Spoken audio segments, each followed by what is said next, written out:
Resilience is often described as the capacity to bounce back successfully in the presence of risk and adversity. It is not simply a personal characteristic or attribute that we do or do not possess. It can be taught, acquired, built, and practiced.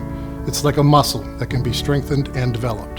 Hello, my name is Steve Minnick, Vice President of Programs for Family Services of NWPA and co-chair of the Erie Coalition for a Trauma-Informed Community, or ECTIC. Family Services and ECTIC have partnered to highlight 4 unique stories that illustrate characteristics, protective factors, and resources that build resilient individuals, families, and communities. Resilience is ordinary, not extraordinary. It can change over time and be different for each situation we experience. It is important to acknowledge that trauma and adversity affect everyone differently, and that everyone responds to it differently. Our goal is to use the stories of several courageous individuals in our community to inspire all of us to become more resilient ourselves and to support others on their path to health and well-being.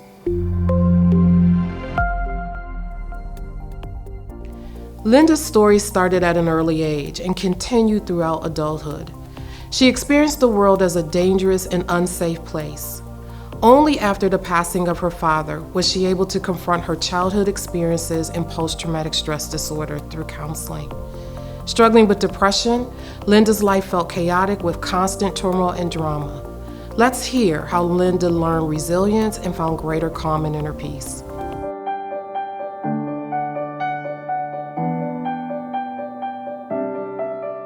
I started coming here a little over 2 years ago, seeing Tara for counseling. I came after my dad had passed away, and I was suffering from some pretty severe depression and post-traumatic stress disorder. It's been very helpful. I wasn't able to function very well beforehand, very crippled with PTSD and depression, and now I feel like I'm a more functional person.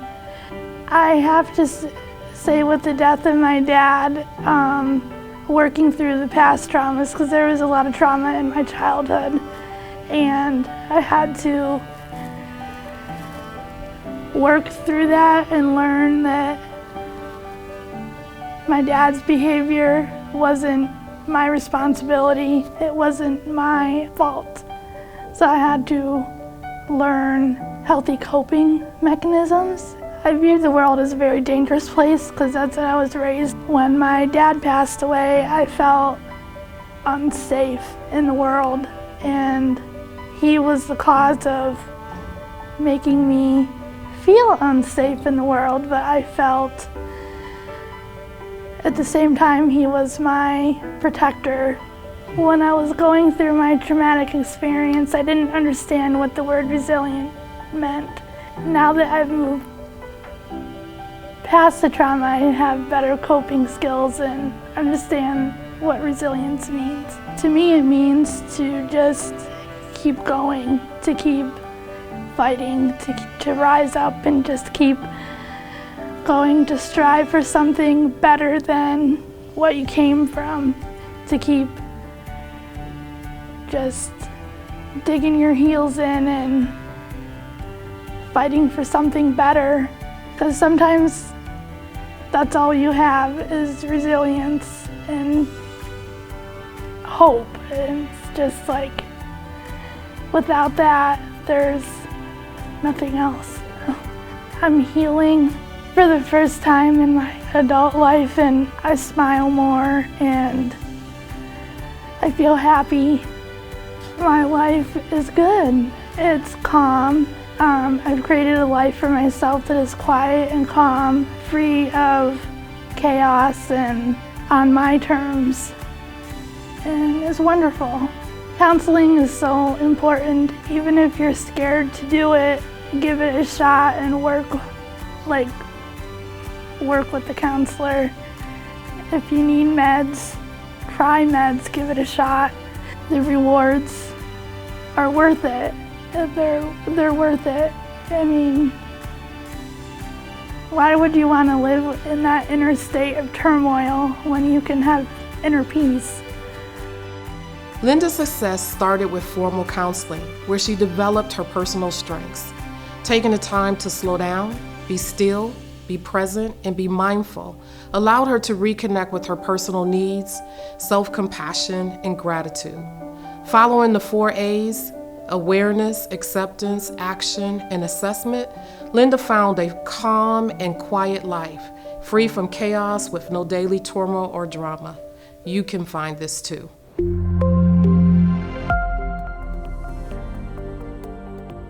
Suffering from identity crisis and racism, Brennan used his trauma as inspiration to start an organization that builds and inspires others to overcome their situation and be who they are called to be. Life is all about growth and bouncing forward rather than just bouncing back. Using every tool available to become resilient, let's listen to how Brennan overcame his identity crisis and anger and frustration as he moves forward in life, even while issues of racism continue in our communities.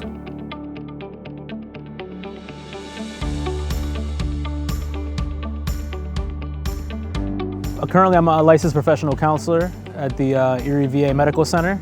So I'm a suicide prevention coordinator. And I'm also an executive director and founder of an organization called Opened Eyes.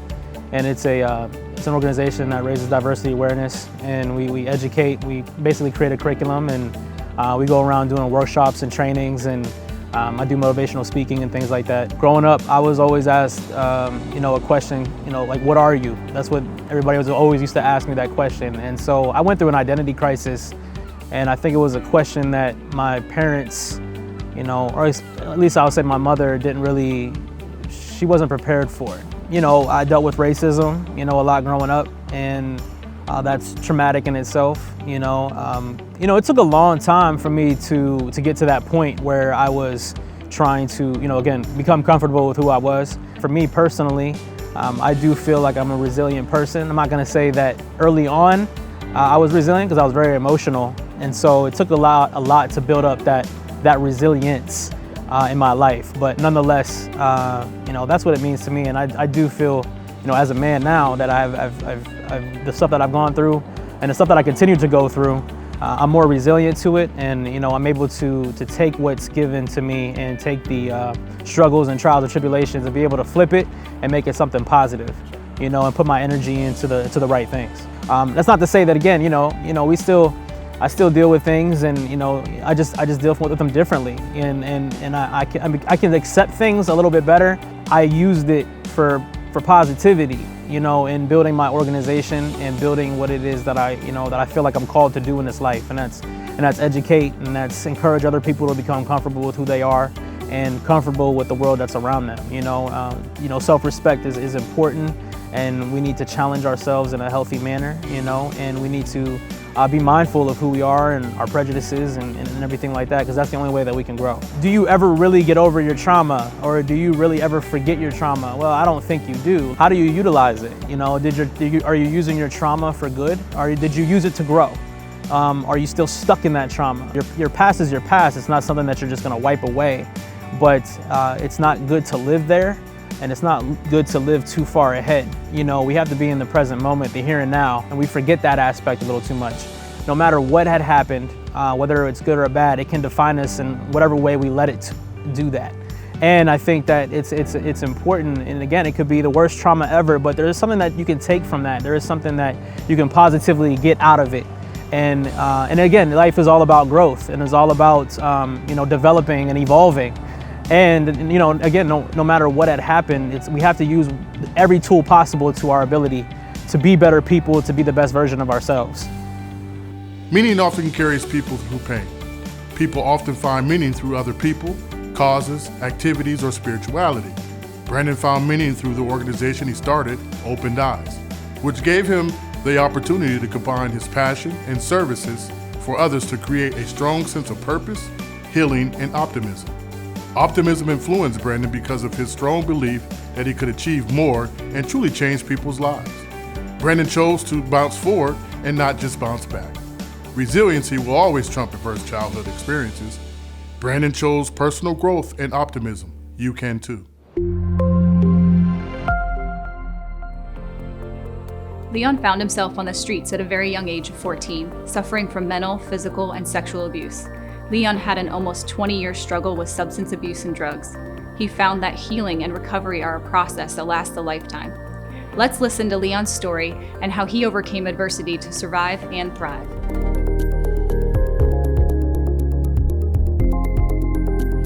I guess my background starts, I grew up in Pittsburgh in the projects in a low income housing. I have I would say anywhere between 15 and 20-year drug history. But I've also been clean consecutively. In 2 weeks it'll be 15 years. It was rough. I left home when I was 14 years old.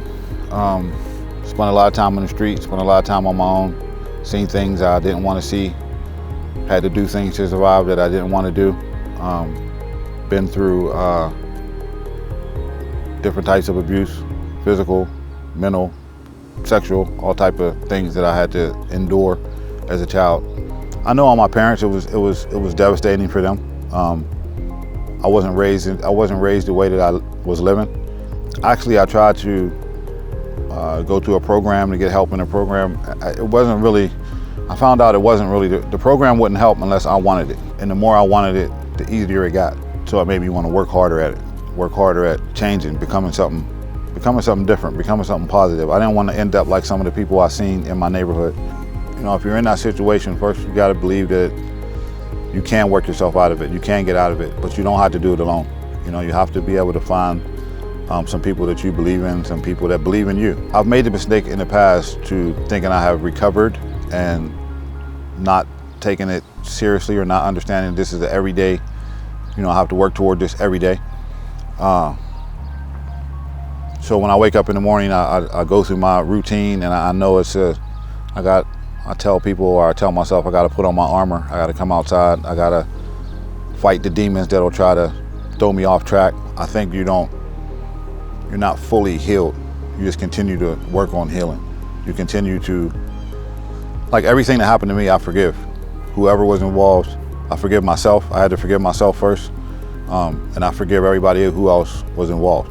I think the healing process continues. It's just like when you have a sore, or it builds up. You know, you get a scab, and then it starts to heal, and the mark may always be there. You know, I have marks on my body that will never go away, but it's not. You know, it's healed. But I can look at it and be like, I remember how I got that. I know where that scar came from. You know, so I have scars on the inside, but I'm better, I'm much better. Positive relationships and connections helped Leon achieve sobriety and overcome his abuse. He sought help from natural supports and faith-based organizations that opened his eyes to self-forgiveness, routines, and healing. Recovery is possible, despite the scars that never fully heal. Leon puts on his armor every day to face the demons of his past traumatic experiences. Now clean for 15 years, Leon is forever changed, not forever damaged. With the support of positive relationships from friends and family, he looks forward to a lifetime of recovery and healing.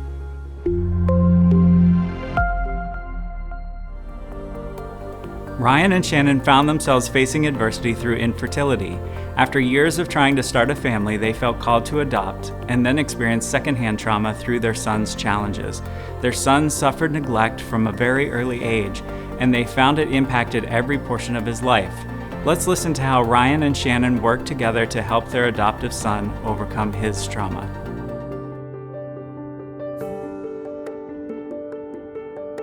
Ryan and I, when we decided to have kids, ran into some fertility issues and felt a little more called to do adoption through the foster system.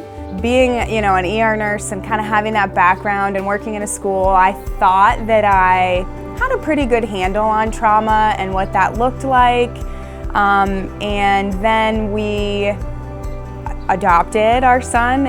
I've kind of been able to piece back some behaviors to traumatic experiences and recognize his triggers. Could have saved him a lot of trauma and really helped him get ahead in life. Not realizing what neglect can do,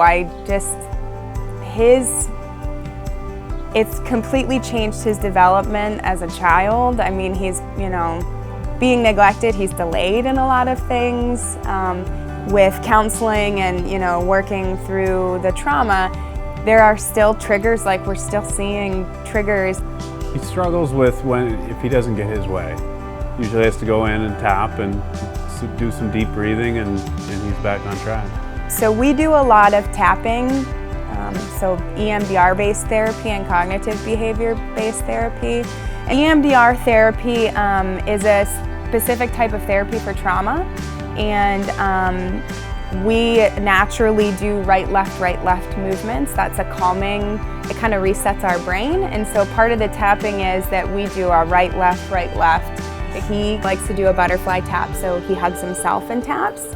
And then, so he'll tap and we'll do it together. And we do 3 rounds every time. And he'll take a nice deep breath, and then he says the words, I am calm, I am safe. And then it's whatever he's trying to do. So if he's really struggling with listening or following the directions, he would say, I can listen, or I can follow the directions. But it's really incredible to see a couple deep breaths, a few rounds of tapping, and he can collect himself. To me, resiliency is how do we get people to bounce back from either traumatic events or something that they perceive as traumatic. Everybody's trauma is different, and experience and perception is a really important part of that. Yeah, I think it's always going to be there, but I think he can learn to adapt and deal with it, and he's already learning that now. He's a totally different kid. He handles situations in a different way. You know, he still has moments. I mean, he's got trauma, but the resiliency in him, like you can literally see it as we move through, you know, every day. Every day he does something and I'm like, oh my gosh, you know, you're doing it. That's awesome. Or you know, he's putting pieces together and emotions together that the trauma had taken from him. It's like it's all coming back into play. So yeah, we've seen a really big change in him since he came here, and it's so exciting. And I can't wait to see more because he keeps surprising us every day. This family found success through counseling, relationships, family support, and the power of caring. When faced with triggers, EMDR therapy and tapping were ways they found successful in building resiliency through new coping skills and interventions. Ryan and Shannon found meaning and experienced the power of caring when given the opportunity to adopt. Their world changed to help their little boy overcome his neglect and trauma by offering a sense of safety and security. They worked with him daily when faced with triggers by tapping, breathing, and saying, I am calm, I am safe, I can achieve. Trauma healing and resiliency will remain present in this family's life. They found ways to successfully cope. You can too.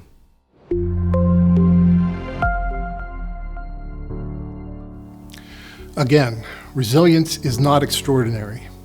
Resilience can be achieved through the protective factors that were demonstrated in these shared stories, including meaning and purpose, the power of caring, positive relationships, personal strengths, and optimism.